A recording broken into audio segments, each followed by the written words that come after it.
สวัสดีครับท่านผู้ฟังท่านผู้ชมที่รักและเคารพทุกท่านครับฮัลโหลครับฮัลโหลครับผมฮัลโหลครับคนละครับผมทำไมเสียงมันแปลกๆอ่ะนะฮะอันนี้ใครเอ่ยคุณนิพนธ์หรือเปล่าครับผมเต่านินจานะฮะนักข่าวนะครับผมนักข่าวนะครับจากไหนครับเนี่ยนักข่าวแล้วอย่างนั้นกดผิดมันทำไมมันวิ่งไปทางนักข่าวขอโทษทีค่ะอันนี้ใครเอ่ยเดี๋ยวอันนี้ใครเอ่ยเสียงคุ้นเสียงคุณฉันรุจิราฮะฉันรุจิรารุจิราจำรู้จักฉันไหมอ๋อจะโทรมาหาใครครับฉันจะโทรหานิพนธ์ทำไมโทรศัพท์มันวิ่งไปถึงเบอร์คุณอ๋อโอเคครับผมครับผมครับท่านผู้ฟังท่านผู้ชมที่รักและเคารพครับพบกับรายการเป็นปากเป็นเสียงครับทาง SSK News TV ออนไลน์ทางหนังสือพิมพ์สกิจข่าวและทางวิทยุออนไลน์ครับดำเนินรายการโดยผมเต่านินจานะครับเป็นประจำทุกวันบ่าย 3 โมงเป็นต้นไปนี้ต้องกราบขออภัยนะนี่เกือบ 4 โมงเนื่องจากว่าเมื่อคืนตื่นเช้านะนอนดึกตื่นเช้าก็เลยทำให้มีงานเยอะหน่อยนะก็เลยไม่ได้ออกอากาศตามเวลาที่กำหนดนะครับเพราะว่าเหตุการณ์หลายๆเรื่องนะประดังประเดเข้ามาสู่บ้านสู่เมืองเรานะโดยเฉพาะอย่างยิ่งช่วงนี้ทางภาคเหนืออากาศเริ่มเย็นนะฮะเมื่อเช้านี้นะเมื่อวานยังร้อนอยู่แต่เมื่อเช้านี้อากาศเริ่มเย็นผมก็เลยต้องใส่เสื้อหนาๆหน่อยนะครับเพื่อความอบอุ่นของร่างกายเกรงจะเป็นไข้หวัดกันนะครับครับท่านผู้ฟังที่รักและเคารพครับก็เช่นเคยนะเมื่อมาเจอกันก็มีเรื่องราวข่าวอะไรต่อมีอะไรเยอะแยะมากมายที่จะมาบอกกล่าวกันนะครับหลังจากที่เราได้พยายาม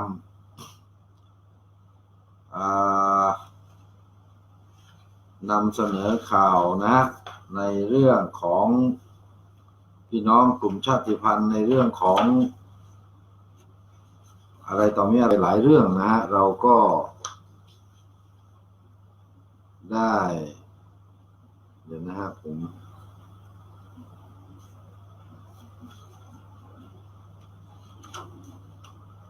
เราก็ได้มีการนำเสนออย่างต่อเนื่องนะไม่ว่าจะเป็นเรื่องของพี่น้องชาติพันธุ์เรื่องของการสู้รบนะเรื่องของท่านฤาษีนะที่ท่านก็ประสานงานมาโดยตลอดนะครับพอดีข่าวผมปนกันอยู่นะผมกราบขออภัย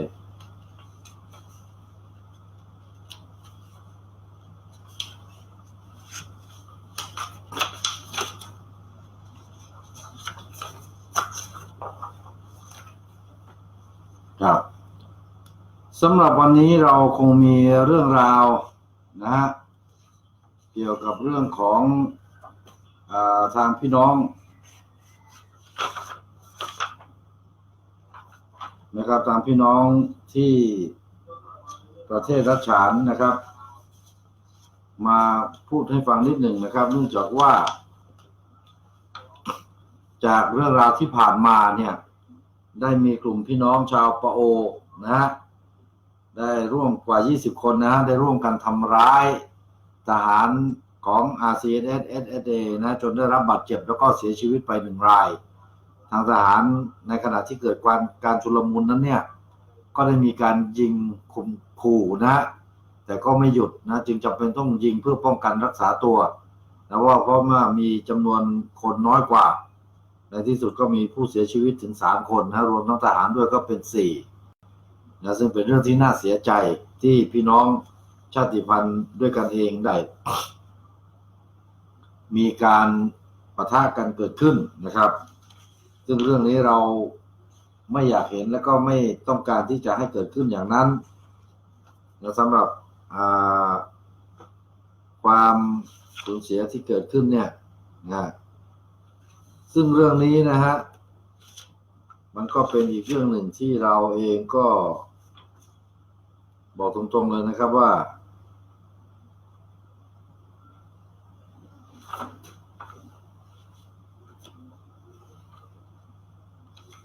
อยากจะให้มีความปรองดองสมัครสมานสามัคคีนะฮะเพราะการสู้รบนั้นไม่ว่าจะเกิดขึ้นณที่ใดก็ตามนะมันก็ทำให้เกิดการสูญเสียอย่างหนักกับพ่อแม่พี่น้องนะครับและแน่นอนฮะความสูญเสียนั้นไม่ได้ทำให้เราได้มาซึ่งความสุขสงบอย่างแน่นอนนะครับจากเหตุการณ์เรื่องราวที่เกิดขึ้นนะฮะเขาบอกว่าได้มีชาวปะโอนะฮะนำโดยพระปะโอรวมตัวกันเรียกร้องความยุติธรรมจากกองกำลังกู้ชาติไทยใหญ่โดยอ้างกองกำลังกู้ชาติไทยใหญ่นะฮะยิงชาวบ้านปะโอเสียชีวิตแต่เหตุเกิดจากกองกำลังอาสาปะโอโดยมีพระเป็นหัวหน้าประมาณ20คน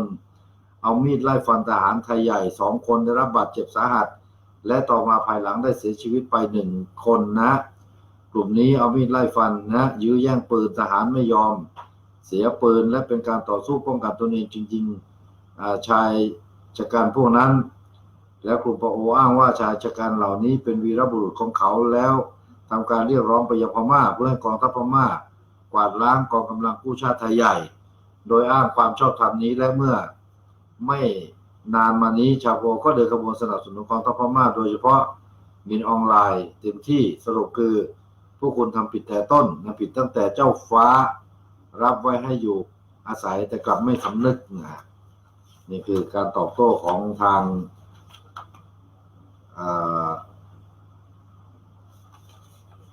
พี่น้องชาวไทยใหญ่นะซึ่งก็เจ็บปวดนะฮะเกี่ยวกับเรื่องนี้นะครับเนี่ยเป็นสิ่งที่เราเห็นแล้วก็ไม่อยากให้เกิดขึ้นนะฮะกับพ่อแม่พี่น้องแม้แต่นิดเดียวนะซึ่งอย่างไรก็ตามนะเรื่องนี้ก็มีความพยายามที่จะขยายแผลขยายเรื่องราวนะว่าทหารไทยใหญ่โดยกองกำลังของกองทัพกอบกู้รัฐฉาน RCS SSA เป็นผู้กระทำดังนั้นเรื่องนี้เนี่ยนะฮะจึงกลายเป็นเรื่องที่ทางทหารไทยใหญ่เองก็หรือว่าคนพี่น้องชาวไทยใหญ่เองก็ไม่ยอมนะว่าถือว่าการกระทำอย่างนี้เนี่ยนะครับเป็นการกระทำที่ไม่ถูกไม่ควร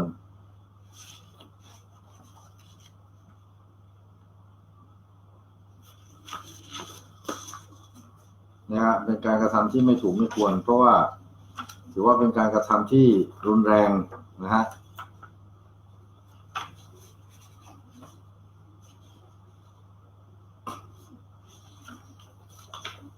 จึงทำให้ความสมัครสมานสามัคคีนั้นถดถอยไปนะฮะในรัฐฉานและเราก็เชื่อเหลือเกินว่า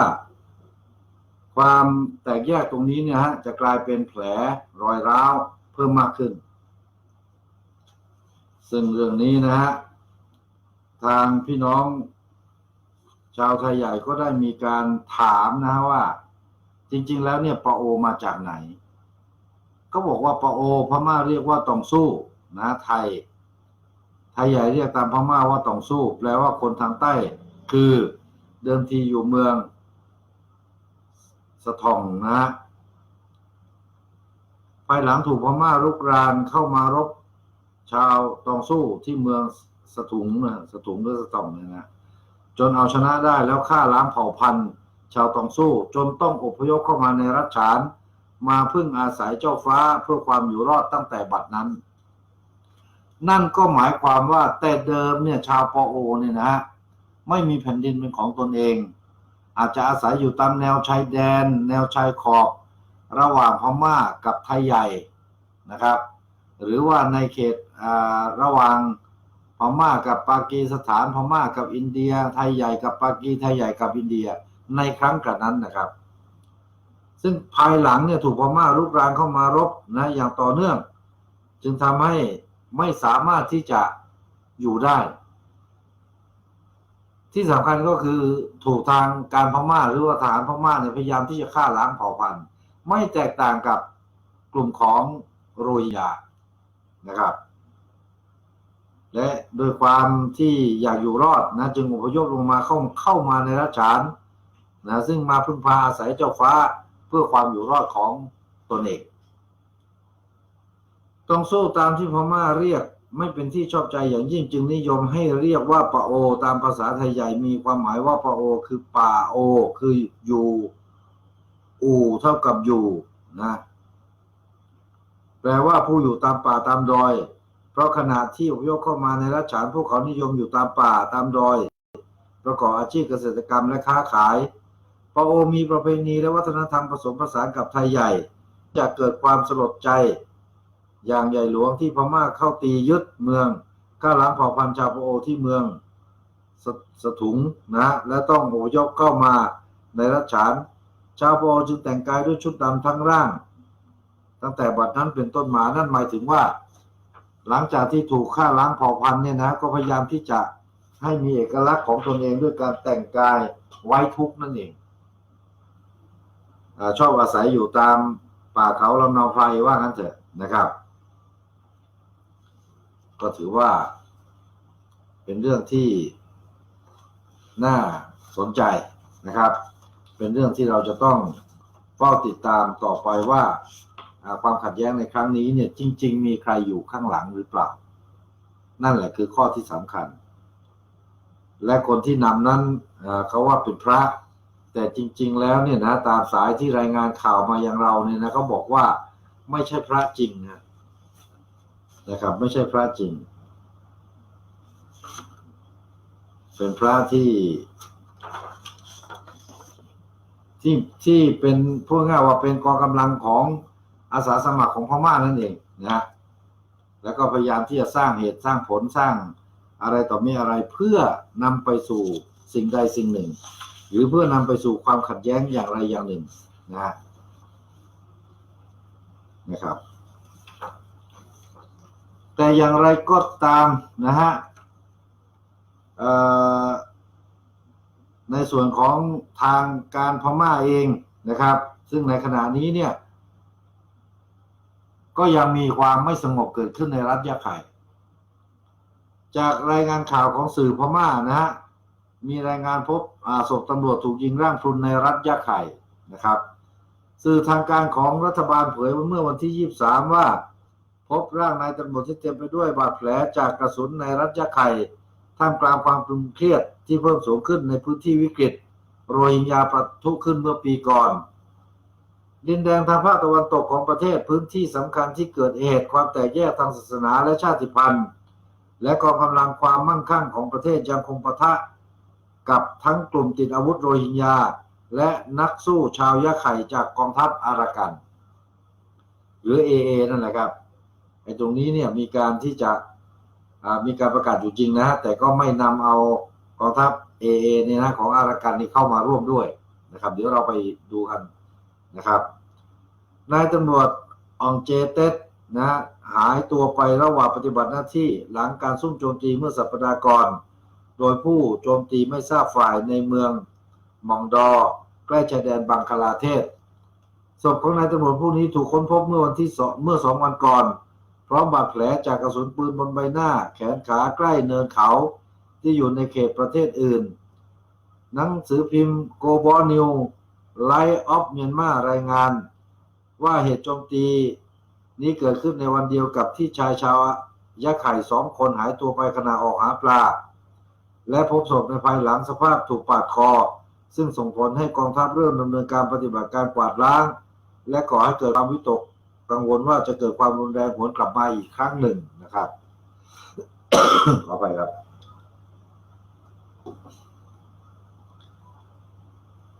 ซึ่งรายงานของโกบอนิวในวันนี้นะไม่ได้กล่าวหาว่าใครเป็นผู้ก่อเหตุแต่กล่าวว่าเจ้าหน้าที่ที่พบปลอกกระสุนในที่เกิดเหตุและบิสกิตนะที่ผลิตในบังคลาเทศชาวโรฮิงญามากกว่า 720,000 คนอพยพหลบหนีออกจากพื้นที่ตอนเหนือของรัฐยะไข่ไปยังบังคลาเทศหลังพม่าเริ่มดำเนินการปราบปรามกับชนกลุ่มน้อยมุสลิมโรฮิงญาในเดือนสิงหาคม60ที่ผ่านมาผู้สืบสวนสหประชาชาติต้องการให้ บรรดานายพลของพม่าถูกฟ้องดำเนินคดีจากการฆ่าล้างเผ่าพันธุ์แต่กองทัพกล่าวว่าเป็นการตอบโต้การโจมตีด่านรักษาความมั่นคงชายแดนของกลุ่มติดอาวุธโรฮิงญาที่สังหารกองกำลังรักษาความมั่นคงไปหลายสิบนายนะครับซึ่งหมายถึงว่าในขณะนั้นเนี่ยนะได้เกิดมีขบวนการกองโจรติดอาวุธเข้ามาโจมตีด่านรักษาความมั่นคงชายแดนของพม่าทางการทหารก็จึงต้องทำการปราบปรามซึ่งจริงๆแล้วเนี่ยถือว่าเป็นเรื่องปกตินะครับในสัปดาห์นี้กองทัพประกาศหยุดยิงกับกลุ่มติดอาวุธชาติพันธุ์ในพื้นที่ทางตะวันออกเฉียงเหนือของประเทศแต่ไม่รวมรัฐยะไข่ซึ่งนักวิเคราะห์กล่าวว่ากองทัพทหาร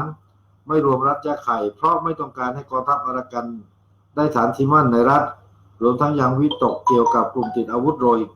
ญาที่เรียกตนเองว่ากองทัพปลดปล่อยโรฮิงญาแห่งรัฐยะไข่ด้วยนะครับดังนั้นเราจะเห็นนะครับว่าจากการที่จะมีการประกาศลงนามหยุดยิงอีกรอบหนึ่งเนี่ยนะซึ่งเขาจะให้มีเวลาในหยุดยิงในการเจรจาหยุดการเคลื่อนไหวทางการทหารเป็นเวลา4 เดือนเนี่ยไม่มีกลุ่มของ AA ร่วมอยู่ด้วยอย่างที่เขาอ้างเลยนะครับเพราะกลัวว่าถ้าให้ร่วมอยู่ด้วยในกองทัพอารักันเนี่ยก็จะมีพื้นที่นะในการตั้งฐานที่มั่นและออกมาทำการสู้รบดังนั้นต้องการที่จะมีการกวาดล้างให้สิ้นซากไปนั่นเองซึ่งเรื่องนี้ทางกองทัพพม่าออกมาประกาศจะเจรจาหยุดยิงนะฮะเมื่อวันที่22 ธันวาคมที่ผ่านมาทางการทหารพม่าออกมาชี้แจงจะยุติกองกำลังทหารพม่าเพื่อหันมาสร้างสันติภาพและพัฒนาประเทศร่วมกันในหลายรัฐประกอบด้วยรัฐกาชินฐานมิจินารัฐภาคเหนือฐานลาเซียวรัฐภาคกลางฐานตองจีรัฐฉานตอนใต้ฐานโขหลำรัฐฉานภาคตะวันออกฐานเชียงตุงนะครับทั้ง 4-5 ฐานนี้ทหารพม่าบอกว่าจะหยุดการเคลื่อนไหวทั้งหมด จะไม่มีการสู้รบแต่จะมีการเปิดการเจรจาเขาว่างั้นนะครับซึ่งบอกว่าฐานทั้งหมดนี้จะหยุดการเคลื่อนไหวทางทหารเพื่อที่จะทำการเปิดการเจรจาอีกครั้งกับทุกกลุ่มที่ยังไม่มีการทำสัญญาหยุดยิงที่ผ่านมาอาทิเช่นกลุ่มในรัฐกาจินภาคเหนือมีกลุ่ม KIO และ KIA นะ KIO คือกองบัญชาการนะครับ KIA คือหน่วยของกำลังรบกลุ่มรัฐฉานเหนือกลุ่ม SSPP SSA นะซึ่งเป็นไทยใหญ่ทางเหนือของเจ้าฝั่งฟ้ากลุ่ม PSLF หรือ TNLA นะคือปะหล่องนะเหตุเพราะทั้ง3กลุ่มนี้ยังไม่มีการลงนามหยุดยิงดังนั้นทางกองทัพพม่าจึงจะหยุดการเคลื่อนไหวเพื่อให้ทั้ง3กลุ่มนี้มาลงนามหยุดยิงแต่จะเดินหน้าเจรจาทีละกลุ่มต่อไปตรงนี้น่าคิดนะครับเดี๋ยวเรามาฟังกันแต่ที่น่าสังเกตก็คือกลุ่ม AA ทางตะวันตกในรัฐยะไข่นะคือกลุ่มอารักันที่ทางการพม่าไม่ได้พูดถึงแต่ทางกลุ่มกะเหรี่ยง KNU ได้ออกมากล่าวว่าที่น่าเสียดายนั้นทำไมไม่มีกลุ่ม AA เพราะว่าการที่จะประกาศหยุดยิงนั้นน่าจะเป็นการประกาศให้มีการหยุดยิงหรือหยุดเคลื่อนไหวของกองทัพพม่าหากเป็นแบบนี้ก็จะมีผลดีกับทุกๆฝ่ายนะครับ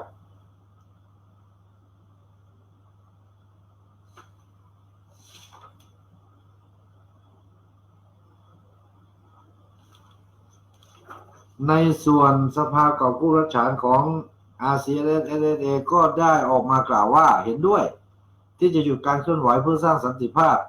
ไม่ใช่เป็นเพียงพื้นที่เล็กๆเท่านั้นแต่น่าจะเป็นระดับประเทศก็จะดีมากกว่าแต่จะอย่างไรก็ตามมีการหยุดยิงการเคลื่อนไหวจริงก็น่าจะเป็นสิ่งที่ดีที่สุดแต่ไม่ใช่ว่าการออกมาประกาศของกองทัพพม่าเมื่อมีการเจรจาหยุดยิงกับกลุ่มหนึ่งแล้วไปยิงกับอีกกลุ่มหนึ่งอย่างที่ผ่านมามันจึงไม่สามารถให้เกิดความสงบขึ้นอย่างแท้จริงได้ส่วนทางด้าน UWSA นะกองทัพว่าได้ออกมากล่าวเกี่ยวกับเรื่องนี้เช่นเดียวกันว่าที่น่าห่วงอีกเรื่องหนึ่งก็คือกลุ่ม AA หรือยะไข่ที่ทางการพม่ายังมีการสู้รบกันอยู่ในขณะนี้จึงอยากให้ทางกองทัพพม่าหยุดยิงแล้วดึงเข้ามามีส่วนร่วมในการเจรจาหยุดยิงในครั้งนี้ด้วย ซึ่งในการประกาศของทางกองทัพพม่าในครั้งนี้นั้นกลับไม่มีกลุ่ม AA นะฮะยาไข่ทางภาคตะวันตกแต่ประการใดเพราะหากมีการหยุดจริงๆก็น่าจะมีการเจรจาทุกๆกลุ่มไปพร้อมๆกันทั้งประเทศเพื่อให้ปัญหาการสู้รบจบลงด้วยดีแต่อย่างไรก็ตามก็เห็นด้วยกับท่าทีของกองทัพพม่าในครั้งนี้แต่หากมีการเจรจากับกลุ่มหนึ่งและไปเปิดศึกกับอีกกลุ่มหนึ่งนั้นทางกองทัพพม่าจะต้องทบทวนบทบาทของตนเองเพราะที่ผ่านมาจะเป็นเช่นนี้ตลอดสันติภาพจึงไม่เกิดขึ้นในพม่าจากวันนั้นจนถึงกระทั่งวันนี้แหละครับนี่คือส่วนเสียนะฮะที่ตามมาเพราะฉะนั้นเราจะเห็นสังเกตได้อย่างนี้นะครับว่าที่ผ่านมาเนี่ยมีการเปิดการเจรจาเกี่ยวกับเรื่องนี้หลายครั้งและทุกครั้งก็ไม่ประสบความสำเร็จเหตุก็เพราะว่าเมื่อพม่าเลือกเจรจาเป็นกลุ่มๆและการเจรจานั้นไม่ทราบเหมือนกันว่ามันเป็นการเจรจา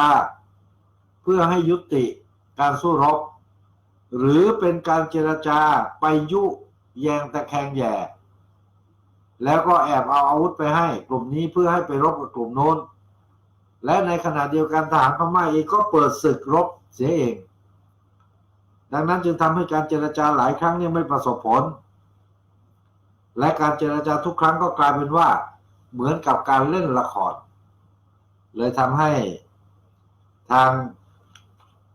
กลุ่มชาติพันธุ์เองเกิดความหวาดระแวงนะฮะซึ่งเขาบอกเนี่ยนะฮะ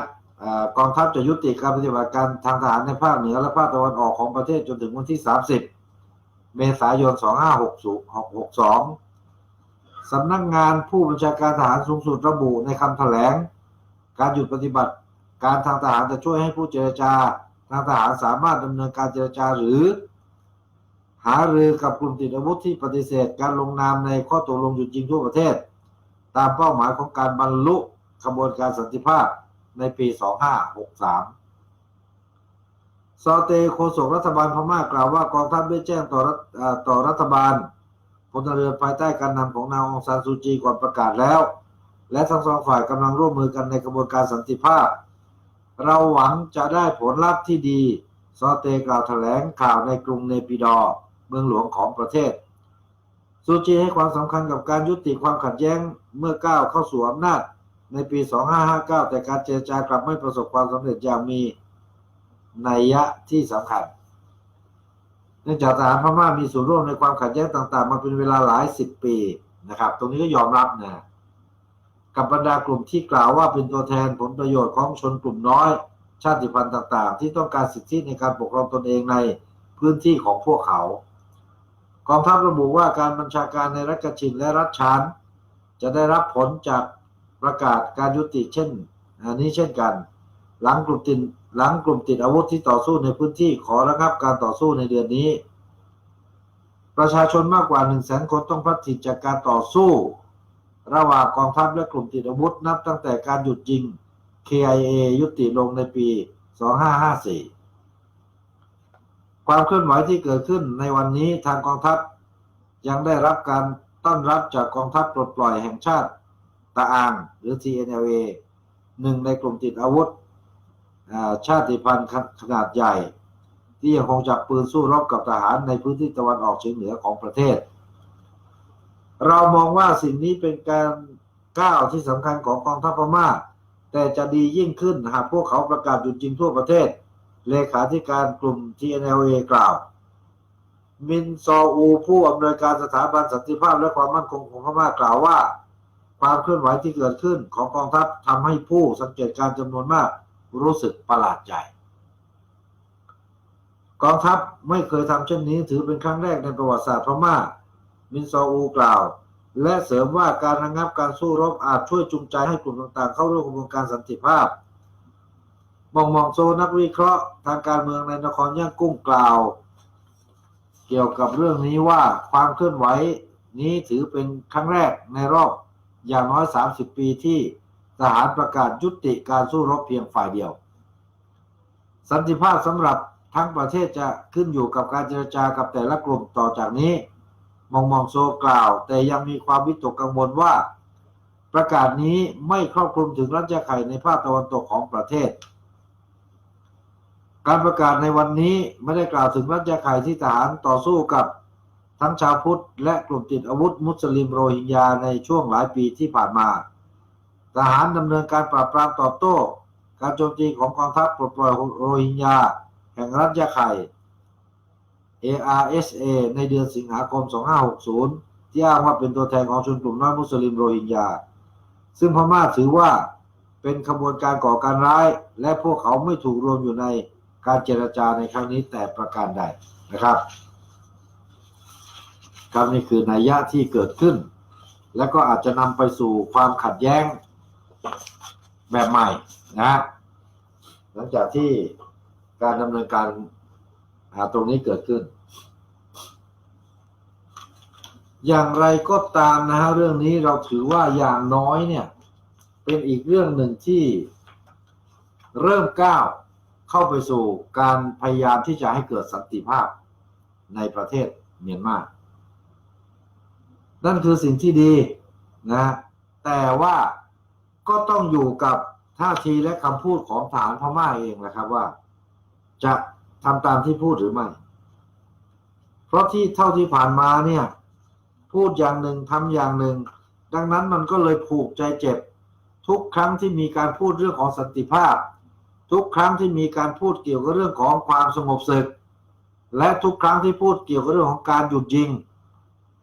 และความร่วมมือทำให้พี่น้องชาติพันธุ์หลายชาติพันธุ์หันกลับไปมองในอดีตที่ผ่านมานั่นคือสัญญาปางหลงที่มีท่านนายพลอองซานนะเป็นผู้ที่จุดประกายเพื่อที่จะมาทำสัญญาร่วมกันบอกว่าให้มาช่วยกันรบกับกองทัพจีนแล้วต่อจากนั้น10 ปีจะคืนประเทศให้เป็นของใครของมันแต่ก็ปรากฏว่าหลังจากที่บรรดาเจ้าฟ้าและหลังจากที่บรรดาแกนนำต่างๆแม้แต่ท่านนายพลอองซานเองด้วยมารวมตัวกันที่โรงแรมแห่งหนึ่งนะที่ปางหลงนี่นะครับเพื่อที่จะทำการเปิดการเจรจาและก็ทำสัญญาปางหลงกันปรากฏว่าได้มีนายทหารคนหนึ่งนะได้นำทหารเข้าทำการปฏิวัติยึดอำนาจโดยการยิงผู้นำทั้งหมดแม้แต่ตัวของนายพลอองซานเองตายทั้งหมดเลยนะและหลังจากนั้นก็ไม่ปฏิบัติตามใดๆทั้งสิ้นเพราะว่าข้อสัญญาปางหลงนั้นมันไม่บรรลุตามที่ได้ตกลงกันไว้มันจึงเป็นสัญญาที่อัปยศมันจึงเป็นสัญญาที่เจ็บปวดมันจึงเป็นเรื่องที่ฝังใจพ่อแม่พี่น้องชาติพันธุ์ไทยใหญ่ซึ่งถือว่าเป็นเจ้าของประเทศฉานและความฝังใจจากวันนั้นสู่วันนี้เนี่ยนะจากวันนั้นสู่วันนี้70 ปีที่ผ่านมาเนี่ยนะการกระทำของกองทัพพม่าการกระทำของรัฐบาลพม่าในยุคทหารปกครองเนี่ยยังมีการกระทำอย่างนี้มาโดยตลอดไม่มีท่าทีว่าจะยุติไม่มีท่าทีว่าจะประนีประนอมปากพูดอย่างหนึ่งแต่การกระทำอีกอย่างหนึ่งมันจึงทำให้เห็นว่าความจริงจังจริงใจไม่มีดังนั้นเขาจึงไม่กล้าที่จะยอมวางอาวุธเพราะครั้งหนึ่งในสมัยที่ขุนสาเป็นผู้นำไทยใหญ่นั้นเวลานั้นกองทัพของขุนสาแข็งแกร่งอย่างมากพม่ากลัวมากเลยและก็ทำท่าทีว่าจะสามารถยึดประเทศคืนได้แต่ไม่รู้ว่าด้วยเหตุผลกลใดแล้วก็การเจรจาอย่างไรอาจจะมีข้อสัญญาบางอย่างก็ได้ที่ยังไม่ถูกเปิดเผยอาจจะมีสัญญาว่าให้ท่านได้ปกครองประเทศของตัวเองอะไรทำนองนี้นะครับแต่ขึ้นอยู่กับรัฐบาลพม่าหรือในลักษณะการปกครองตนเองนั่นแหละครับจึงทำให้ขุนสายอมวางอาวุธแล้วท้ายที่สุดขุนสาก็ถูกวางยาและเสียชีวิตอย่างไร้คุณค่าเลย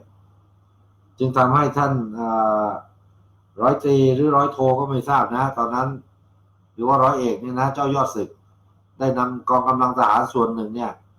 ตีจากไปแล้วก็พยายามทำการสู้รบท้ายที่สุดก็ตั้งฐานที่มั่นอยู่ที่ดอยไตแลงจนกระทั่งวันนี้และในขณะนี้กองกำลังของเจ้ายอดศึก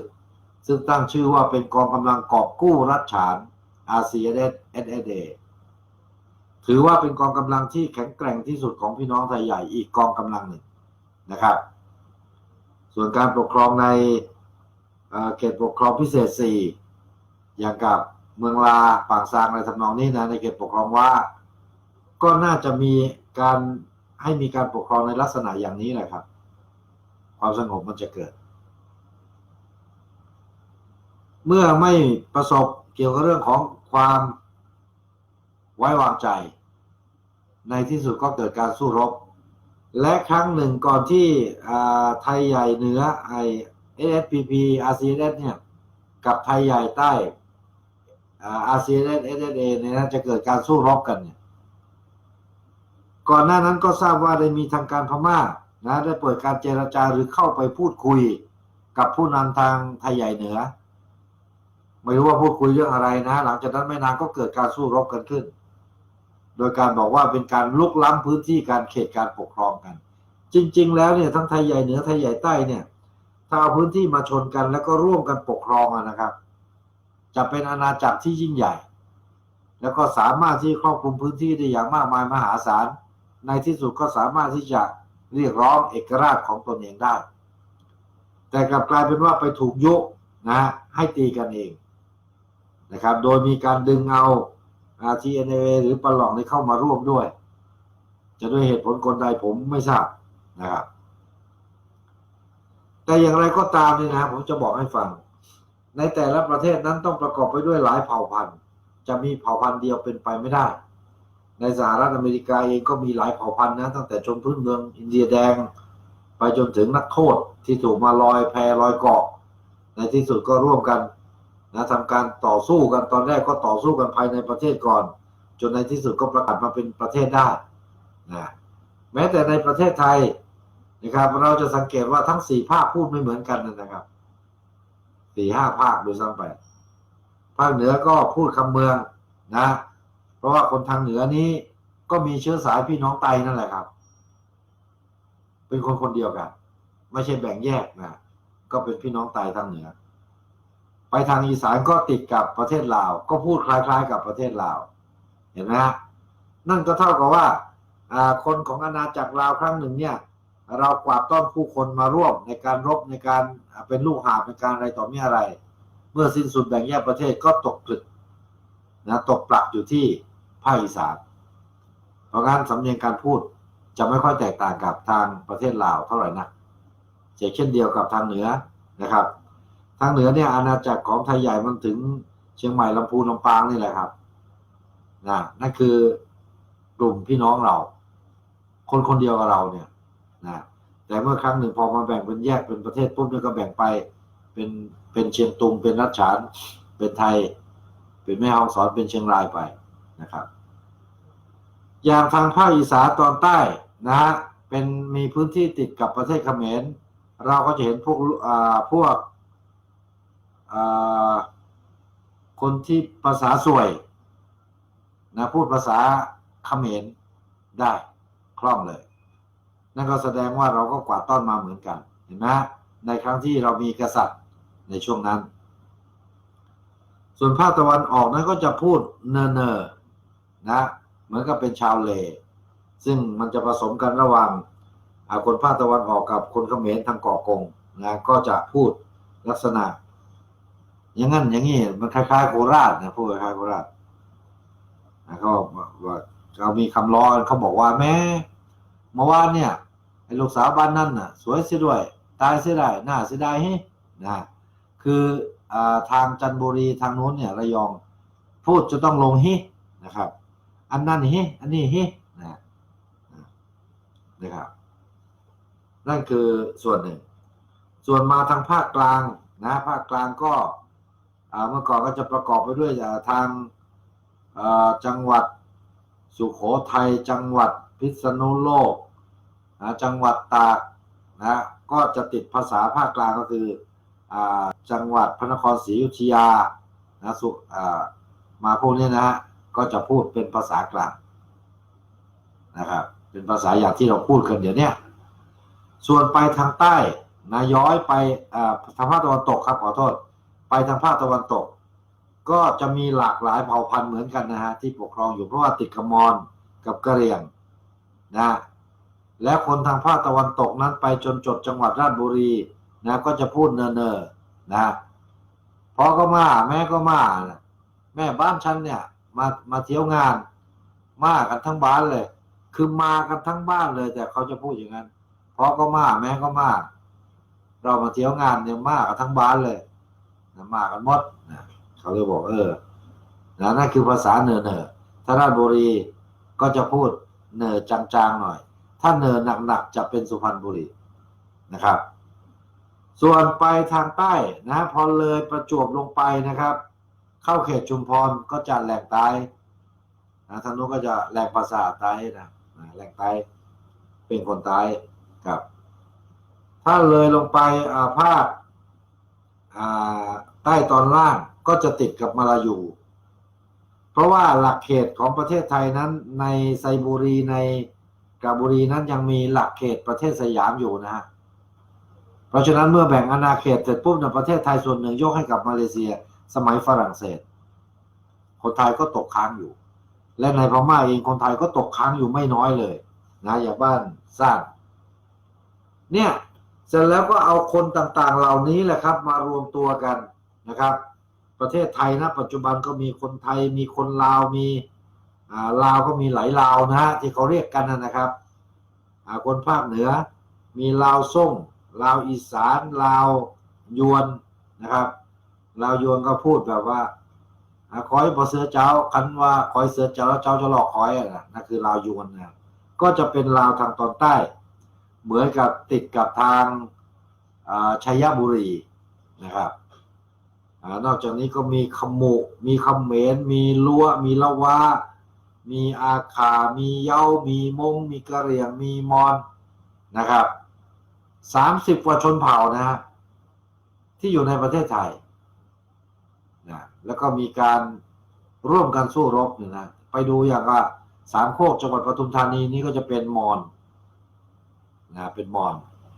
ที่พูดเวลาเขาพูดกินข้าวกินน้ำก็เซเปิลเซิงด้านนะครับมีมอญมีขมุมีละวะมีขอมอะไรพวกนี้นะครับเห็นไหมครับว่าแล้วทำไมประเทศไทยยังรักสามัคคีกันได้ถึงจะมีการแตกแยกกันนั่นก็คือเรื่องของการเมืองแต่ในการสู้รบไม่มีกองกำลังนอกจากทางใต้ณเวลานี้มันมีคนยุแย่อยู่ทางภาคใต้เนี่ยปัญหาการสู้รบเนี่ยมีนัยยะสำคัญหลายอย่างเอาไว้ว่างๆผมจะนำเอาเรื่องราวมาพูดให้ฟังและผมมีเอกสารหลักฐานนะครับกระบวนการปนอันปอซีแย10 ปียึดประเทศไทยและตอนนี้เขาเริ่มทำลายได้บางส่วนเริ่มบีบบังคับไม่ให้ประเทศไทยมีศาสนาประจำชาติโดยการพยายามกีดกันไม่ให้มีศาสนาพุทธประจำชาติทั้งที่ศาสนาพุทธอยู่คู่กับพี่น้องคนไทย 80% นะนี่แหละครับมันก็จะมีความขัดแย้งอยู่ทางภาคใต้เห็นไหมตรงไหนก็ตามที่มันมีผลประโยชน์ตรงนั้นจะเกิดความขัดแย้งภาคใต้มีผลประโยชน์เยอะเพราะติดชายทะเลติดมาเลเซียก็ติดสิงคโปร์เลยสิงคโปร์ก็จะติดทางอินโดนีเซียนะไปทางคือพูดง่ายว่าเป็นเมืองท่าที่มีความอุดมสมบูรณ์หลายๆสิ่งหลายๆอย่างนะครับทางโน้นก็ความอุดมสมบูรณ์ก็จะเป็นเรื่องของยางพาราเรื่องของปาล์มน้ำมันเรื่องของการประมงนะฮะสมัยก่อนที่ดังๆมากก็จะเป็นแร่ดีบุกนะนี่ทางเหนือก็เรื่องของทรัพยากรป่าไม้ทรัพยากรแร่ธาตุต่างๆนะทางภาคตะวันตกก็จะมีทรัพยากรแต่ละภาคกันนะครับทางภาคตะวันออกจะมีเรื่องพลอยนะส่วนทางภาคอีสานนั้นก็มีแต่ความแห้งแล้งนะเพราะถางป่าไล่คอมมิวนิสต์กันนะเหตุก็เลยเกิดความแห้งแล้งแต่เดี๋ยวนี้อีสานจากแห้งแล้งเป็นอีสานเขียวละดังนั้นในรัฐฉานเองเนี่ย ถึงจะมีหลายเผ่าพันธุ์นะมีกลุ่มติดอาวุธหลายกลุ่มก็ตามเนี่ยถ้ากลุ่มชาติพันธุ์ต่างๆเหล่านั้นจับมือกันนะครับจับมือกันและอยู่ร่วมกันเนี่ยแบ่งกันเป็นภาคๆเนี่ยแต่ว่ามีรัฐบาลเดียวผมก็เชื่อว่ามันสามารถที่จะเกิดความสงบสุขได้แต่ว่าผู้นำแต่ละคนก็อย่าคิดว่าเป็นใหญ่ตัวเองก็อย่าไปคิดว่าสามารถปกครองพื้นที่ตนเองแล้วตั้งประเทศได้เราต้องเอาเสียงส่วนใหญ่นะมาร่วมกันมีสภาร่วมกันมีรัฐบาลร่วมกันนะเชื่อว่าก็สามารถที่จะสร้างความสงบสุขได้เพราะการสู้รบไม่ว่าจะเกิดขึ้นณที่ใดก็ตามเนี่ยพวกท่านจะเดือดร้อนมากน้อยหรือเปล่าผมไม่ทราบแต่ที่ทราบแน่ๆเลยก็คือพ่อแม่พี่น้องประชาชนที่ต้องหลบลี้หนีภัยสงครามเห็นไหมตั้งเป็นแสนคนที่ต้องหลั่งไหลออกไปต่างประเทศขืนอยู่ก็ตายบางคนเนี่ยที่เป็นลูกศิษย์ผมที่ติดตามรายการเรานี่บอกว่าอาจารย์ครับถ้าจะให้ผมกลับบ้านเนี่ยผมไม่รู้จะกลับไปที่ไหนแล้วเพราะสมัยที่ผมอยู่รัฐฉานเนี่ยได้ถูกขับไล่ให้ย้ายพื้นที่โดยเขาอ้างบอกว่าเป็นพื้นที่การสู้รบอันตรายพอเราย้ายออกมาเขาก็เผาพอไปก่อร่างสร้างตัวใหม่พอจะอยู่สุขสบายสักหน่อยก็มาให้ย้ายอีกแล้วก็เผาไป3-4ที่จนไม่รู้ว่าจะไปอยู่ที่ไหนแล้วณปัจจุบันยังไม่รู้เลยว่าถ้าเป็นในรัฐฉานเนี่ยผมอยู่เป็นคนที่ประเทศไหนอะไรยังไงนะครับนั่นก็เพราะว่ากองกำลังนั้นเนี่ยนะฮะไม่ได้เลี้ยงประชาชนแต่ก็อาศัยการเก็บสวยอาศัยการจี้ปล้นจากประชาชนเอามาเป็นเสบียงกลางถ้าอย่างนี้เนี่ยความอ่อนแอมันจะลดลงนะครับมันจะอ่อนแอลงสักวันหนึ่งเมื่อประชาชนเนี่ยมีทางไปสมมุติว่าเอาแหละเราเปิดค่ายอพยพขนาดใหญ่โดยสหประชาชาติหรือ UN เพื่อที่จะส่งไปประเทศที่3ผมเชื่อเหลือเกินว่าพี่น้องชาวไทยใหญ่พี่น้องชาวอาขาชาวว้าชาวอะไรก็ตามเนี่ยที่เขาเดือดร้อนเนี่ยชาวมงชาวแมวเนี่ยเขาจะต้องอพยพเข้ามาอยู่ในค่ายแล้วก็เตรียมตัวย้ายไปสู่ประเทศที่3อย่างสมัยก่อนไม่ว่าจะเป็นลาวไม่ว่าจะเป็นเขมรนะไม่ว่าจะเป็นเวียดนามนะที่เกิดสงครามในลักษณะอย่างนี้ทีนี้ถ้าในพม่านี่จะให้เกิดอย่างนั้นก็ต้องมีการสู้รบกันให้หนักไปเลยไม่ใช่แย่กันปุ๊บป้ารบก็รบกันให้มันแตกหักไปเลยนะเป็นไงเป็นกันนะครับไม่ใช่รบเพียงเพื่อประคองตัวเองให้อยู่ได้แต่รบก็รบยึดกันไปเลยฮะยึดกันเป็นพื้นที่ไม่ใช่รบเสร็จได้พื้นที่แล้วถอนกำลังคืนเขาก็กลับมาอย่างเก่ามันต้องรบแล้วก็ยึดเป็นจุดผมเชื่อว่าพ่อแม่พี่น้องที่ต้องการเอกราชเนี่ยนะพร้อมที่จะเข้าร่วมทำการสู้รบเหมือนกันจำนวนไม่น้อยเลยแต่ถ้ารบแล้วหนีอย่างนี้นะฮะมันก็เป็นการรบแบบเพียงเพื่อประคองให้ตัวเองอยู่ได้มันไม่ใช่รบจะเอาบ้านเอาเมืองและการสู้รบนั้นถ้าท่านไม่เข้าใจไปเปิดดูหนังสงครามเวียดนามเขาสู้รบแบบกองโจรนะครับเขาขุดอุโมงค์เนี่ยไกลเป็น 4-5 กิโลเป็น10 กิโล20 กิโลนะครับแล้วในอุโมงค์นั้นจะมีทั้งโรงเรียนโรงพยาบาลโรงฝึกโรงอาหารนะครับที่เขาเรียกว่านักรบผีเวียดนามนั่นแหละครับแล้ววันดีคืนดีนี่นะมันโผล่ขึ้นมากลางเมืองเลยครับแล้วออกมายิงปุ้งแล้วก็หายไปที่เขาบอกว่ามันมาทางไหนแล้วมันหายไปยังไงเนี่ยในที่สุดแม้แต่ฝรั่งเศสนะการสู้รบในเดียนเบียนฟูนะไปเปิดหนังดูก็ได้ครับหนังการสู้รบในเดียนเบียนฟูเนี่ยยุทธวิธีการสู้รบเป็นอย่างไรในที่สุดเขาก็สามารถที่จะเอาชนะฝรั่งได้ฝรั่งอาวุธยุทโธปกรณ์เยอะแยะมากมาย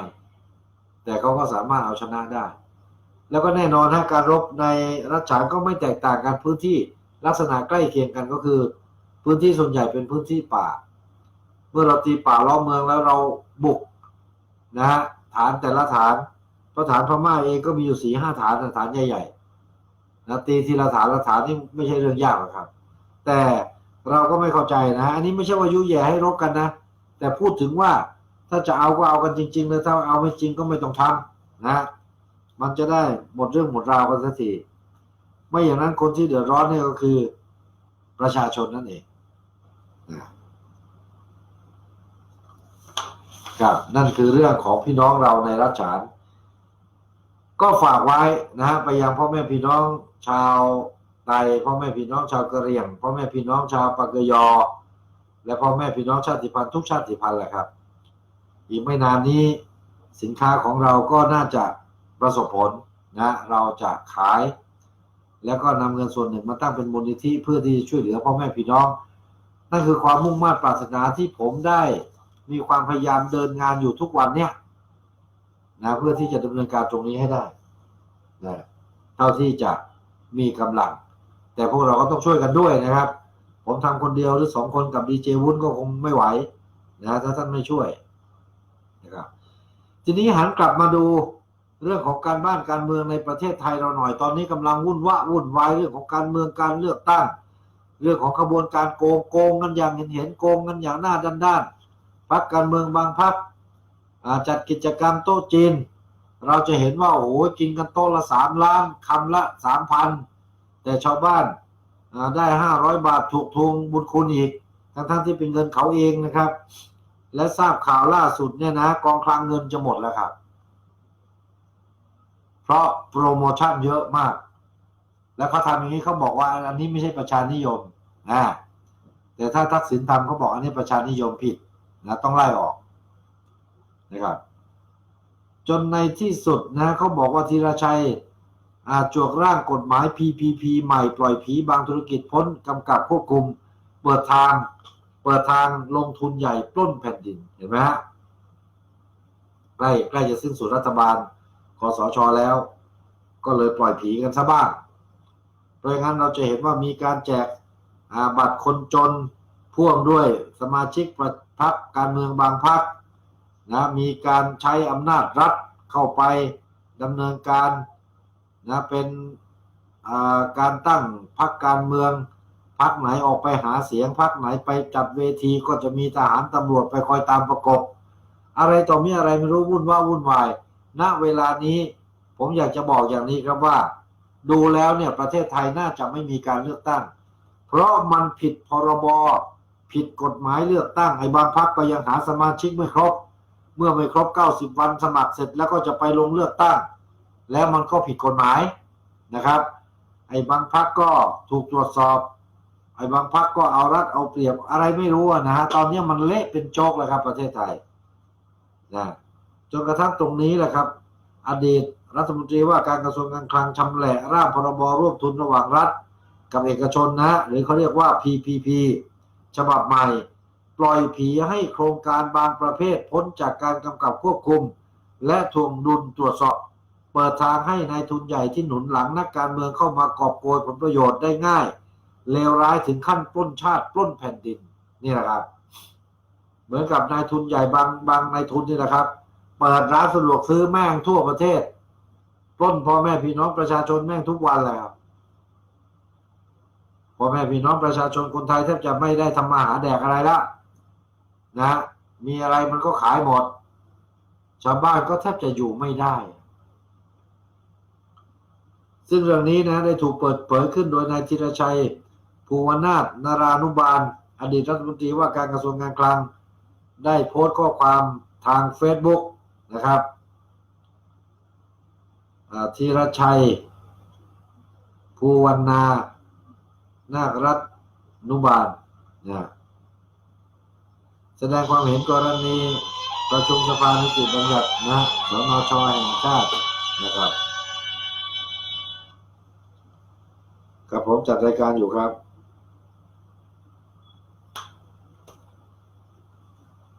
เขาบอกว่า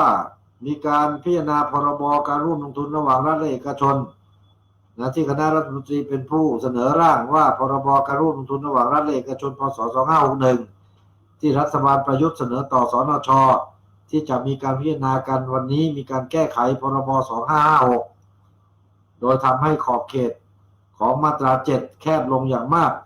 มาตรา7เดิมนั้นบรรยายแบบเฉียบขาดพระราชบัญญัตินี้ใช้บังคับแก่การให้เอกชนร่วมลงทุนในการกิจการของรัฐยกเว้นเฉพาะปิโตรเลียมและเหมืองแร่เพราะมีกฎหมายเฉพาะต่างหากจึงประสงค์ให้ครอบคลุมทุกธุรกิจ ภายใต้แสงอาทิตย์และแสงจันทร์ยกเว้นเฉพาะที่ไม่ถึง 1,000 ล้านชิบหายหมดแล้วครับประเทศไทยแต่ร่างใหม่ของทีมเศรษฐกิจรัฐบาลพลเอกประยุทธ์ได้แก้ไขมาตรา 7ถึงแม้จะบรรยายกิจกรรมอย่างขึงขังโดยแตกออกเป็นบัญชีหางว่าว12วงเล็บแต่หัวข้อเรื่องกำกับเอาไว้บีบให้แคบเหลือแต่เฉพาะโครงการเกี่ยวกับโครงสร้างพื้นฐานและบริการสาธารณะเท่านั้นเนี่ยฮะนี่คือความเสียหายที่เกิดขึ้นกับประเทศชาตินะครับความเสียหายเกิดขึ้นกับประเทศไทยณเวลานี้ข้าราชการไม่ค่อยทำงานแล้วครับเที่ยวไปไล่ล่าซื้อที่นะสทก.เขาบอกว่ามีผู้ว่าราชการจังหวัดคนหนึ่งเดี๋ยวทางภาคเหนือเนี่ยไปซื้อที่ป่าแล้วก็ให้กำนันผู้ใหญ่บ้านเอาที่ป่านี้ไปขายการดำเนินการก็ยังคลุมเครือยังไม่สามารถที่จะช่วยเหลือประชาชนได้พูดง่ายว่าอะไรก็ตามที่เกี่ยวกับพ่อแม่พี่น้องประชาชนเนี่ยจะไม่ค่อยได้รับการสนองตอบอย่างกับพ่อแม่พี่น้องชาวแม่แตงนะเขาบอกว่าแม่แตงสะอื้นชาวบ้านนับพันร้องถูกจำหน่ายรายการทะเบียนราษฎร์มากว่า10 ปีนะหลายร้อยหลังคาเรือนนะครับเดี๋ยวเรื่องนี้พรุ่งนี้เราจะนำมาชำแหละว่ามันเป็นอย่างไรบ้างรวมทั้งเรื่องของการเอาที่ป่าหรือที่สทก.เนี่ยของรัฐนี่นะครับเอาไปขายนะแล้วก็มีเมียผู้ว่าได้ที่ด้วยเห็นไหมครับว่าตอนนี้บ้านเมืองในประเทศไทยมันเริ่มมีปัญหามากขึ้นดังนั้นจึงมีคนออกมาเริ่มโยนหินถามทางนะว่าเฮ้ยเราใช้รัฐบาลพระราชทานกันดีไหมเพราะไม่งั้นประเทศไทยไปไม่รอดนะประชาชนคนไทยจะตกอยู่ในภาวะที่อีกไม่นานนี้นะอาจจะต้องกินดินนะครับถ้าขืนอย่างการเมืองยังเป็นอย่างนี้นะถามว่าการแจกเงินให้กับชาวบ้านการพยายามที่จะปั๊มราคายางขึ้นราคาน้ำมันหรือราคายางพาราขึ้นเนี่ยถามว่าทำไมไม่ทำตั้งแต่ปีแรกจนมาถึงปีที่5เนี่ยรับรองว่าท่านได้คะแนนตึมเลยอย่างที่ผมเคยบอกไว้แต่ทำไมเพิ่งมาทำตอนหาเสียงนั่นก็เห็นได้อย่างชัดเจนว่าอัดยายขนมยายเอางบประมาณจากภาษีของประชาชนเอากลับมาแจกประชาชนแล้วก็จะให้ประชาชนกลับไปเลือกตัวเองกลับเข้ามาทำงานในฐานะเป็นรัฐบาลอีกครั้งหนึ่งถามว่าการกระทำอย่างนี้มันเหมาะมันควรหรือไม่มันไม่เหมาะแล้วครับถ้าณเวลานี้เนี่ยนะดูอย่างไรมันก็ไม่สมควรที่จะเป็นอย่างนั้นเนี่ยคือปัญหาที่มันกำลังเกิดขึ้นและก็บอกได้เลยนะครับผมขอทำนายทายทักไว้ตรงนี้ว่าณเวลานี้ประเทศไทยไปไม่รอดครับประเทศไทยเริ่มจนมุมแล้วเพราะฉะนั้นบรรดาผู้บริหารทั้งหลายเนี่ยเลิกทิฐินะครับเห็นแก่ประเทศชาติเห็นแก่ประชาชนถอยมาคนละก้าวไอ้ที่ลาออกได้ก็ต้องลาออกไอ้ที่ยุบรัฐบาลได้ก็ต้องยุบเพื่อให้มีการปรับเปลี่ยนการบริหารจัดการอันจะนำไปสู่ความอยู่ดีกินดีของพ่อแม่พี่น้องประชาชนอันจะนำไปสู่ความมั่นคงแข็งแรงของประเทศชาติต่อไปในอนาคตท่านอย่าเห็นแก่ตัวจนเกินไปให้เห็นแก่ลูกหลานของท่านนะครับไม่อย่างนั้นเนี่ยนะฮะประเทศชาติมันจะไปไม่ไหวเราคนไทยจะอยู่ไม่รอดแล้วท้ายที่สุดมันจะล่มจมอย่างหลายๆประเทศที่ประสบมาสำหรับวันนี้คงต้องลากันเพียงเท่านี้นะเพราะว่าเมื่อเช้าไปตรวจเลือดแล้วก็เดี๋ยวตอนเย็นนี้ก็จะไปตรวจร่างกายว่าผลเลือดเป็นอย่างไรคิดว่าน่าจะออกมาดีนะเขาบอกว่าเลือดยังหนืดอยู่นะครับนั่นคือการตรวจร่างกายประจำรอบของกระผมเต่านินจาก็หลายๆท่านบอกว่าพี่เต่าคุณเต่าไอ้เต่าน้องเต่าท่านเต่าแล้วแต่เขาจะเรียกนะบอกว่ารักษาสุขภาพด้วยณเวลานี้เมื่อสักครู่ท่านดร.ก็โทรมาบอกว่าห้ามเจ็บห้ามป่วยห้ามตายห้ามไปไหนนะห้ามหยุดนะครับเพราะบ้านเมืองกำลังก้าวเข้าสู่วิกฤตเราต้องช่วยกันไม่อย่างนั้นเราจะไปไม่รอดไม่ว่าจะเป็นคนไทยเองหรือพี่น้องชาติพันธุ์ที่อยู่อาศัยอยู่ในประเทศไทยแต่ถ้าเปลี่ยนแปลงรัฐบาลใหม่เมื่อไหร่ นะครับ ผมมีโอกาสได้ทำงาน ผมบอกได้เลยครับว่าพ่อแม่พี่น้องประชาชนทุกๆคนพ่อแม่พี่น้องชาติพันธุ์ทุกท่านจะได้รับการดูแลแก้ไขปัญหาอย่างแน่นอนผมให้สัญญาครับสำหรับวันนี้หมดเวลาแล้วครับกับผมเตานินจาลาไปก่อนสวัสดีครับ